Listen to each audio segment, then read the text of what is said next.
আসসালামু আলাইকুম।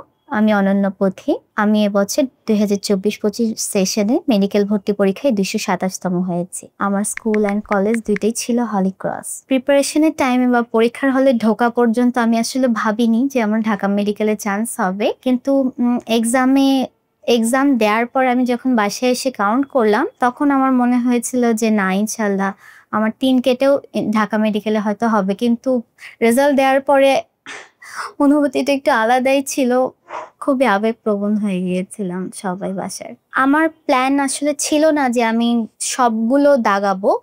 আমার এরকম ছিল যে যেটা একটু কনফিউশন, নেগেটিভ মার্কিং এড়াতে আমি ওগুলো টাচ করব না। কিন্তু এক্সামের ঠিক ২ দিন আগে আমার YouTube ফিডে হাফিজ ভাইয়ের একটা ভিডিও আসে।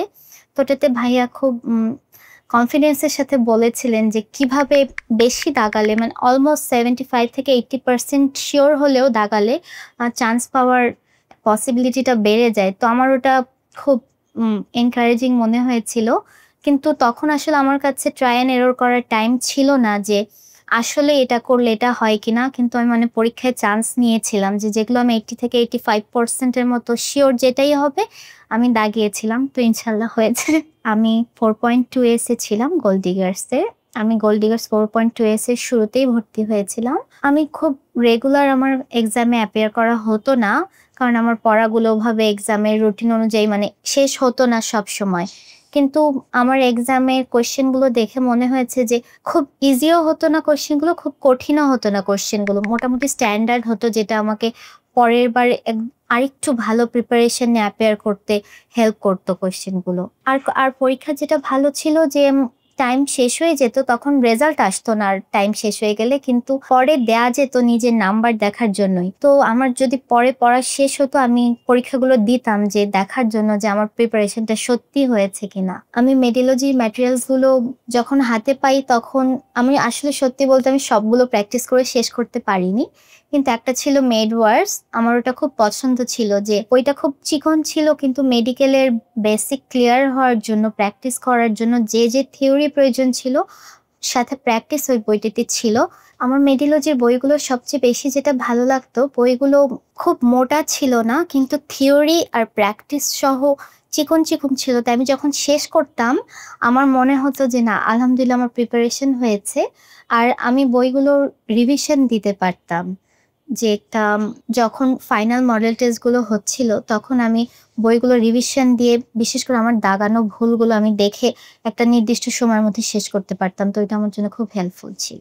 মেডিওলজির যে ব্যাপারগুলো আমার সবচেয়ে পছন্দ ছিল, আমি মেইনলি YouTube ভিডিও হাফিজ ভাইয়ের গুলো দেখেই মেডিওলজিতে ভর্তি হওয়ার সিদ্ধান্ত নিই। আমার মা আমাকে বলেন যে মা আসলে হাফিজ ভাইয়ের ভিডিওগুলো দেখতেন, দেখে আমাকে বলেছিলেন, পরে আমি দেখা স্টার্ট করি। তো আমার সবচেয়ে যেটা ভালো লেগেছে যে হাফিজ ভাইয়া একটা বইয়ের উপরে খুব কনফিডেন্স নিয়ে বলতেন যে একটা বই শেষ করো। তো এটা আমাকে একটা বই আগে সময় নিয়ে ভালোভাবে শেষ করতে আমাকে খুব হেল্প করেছে।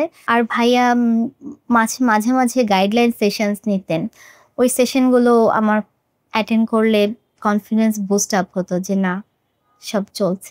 সেকেন্ড টাইম জার্নিতে যেটা সবাই ফেস করে সেটা হচ্ছে ফ্যামিলি অবস্টাকলস। তো আলহামদুলিল্লাহ আমার ক্ষেত্রে এটা একদমই ছিল না। আমার মা-বাবা আমার খুবই সাপোর্টিভ ছিলেন।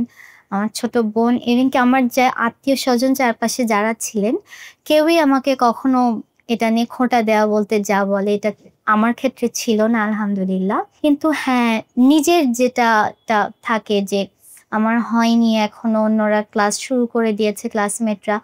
তো নিজের এটা থেকেই নিজের সাথে লড়াই করাটা আমার মনে হয় সবচেয়ে বেশি কাজ করে যেটা সেকেন্ড টাইম জার্নিতে। সেকেন্ড টাইমে মেডিকেল প্রিপারেশনটা আমি মূলত নিয়েছি একদম সোললি প্রিপারেশন যেটা সেটা আমার মেডিকেলই ছিল। আমি ভেবেছিলাম যে ম্যাথটা আমি ওভাবে ভার্সিটির জন্য আমি একটু টাচে থেকেছিলাম যেহেতু আমার ফার্স্ট টাইম ইঞ্জিনিয়ারিং প্রিপারেশন ছিল। কিন্তু আমি ঠিক করেছিলাম যে মেডিকেল হওয়ার পরে ম্যাথে যেটুকু আরেকটু প্র্যাকটিস সেটা মেডিকেল হওয়ার পরেই করব। তাই মেডিকেলের প্রিপারেশনটা আমার খুব ছিল। আমি ১ম বার ইঞ্জিনিয়ারিং প্রিপারেশন ছিল কিন্তু সেকেন্ড টাইম যে মেডিকেল হলো আলহামদুলিল্লাহ ডিএমসি হয়েছে। আমার আসলে আগে থেকে মেন্টালি ওরকম প্রিপারেশন যেহেতু ছিল না মেডিকেলের, কিন্তু আলহামদুলিল্লাহ ভালো চলছে। দোয়া করবেন আমার জন্য যেন আমি এটা শেষ করতে পারি ভালোভাবে।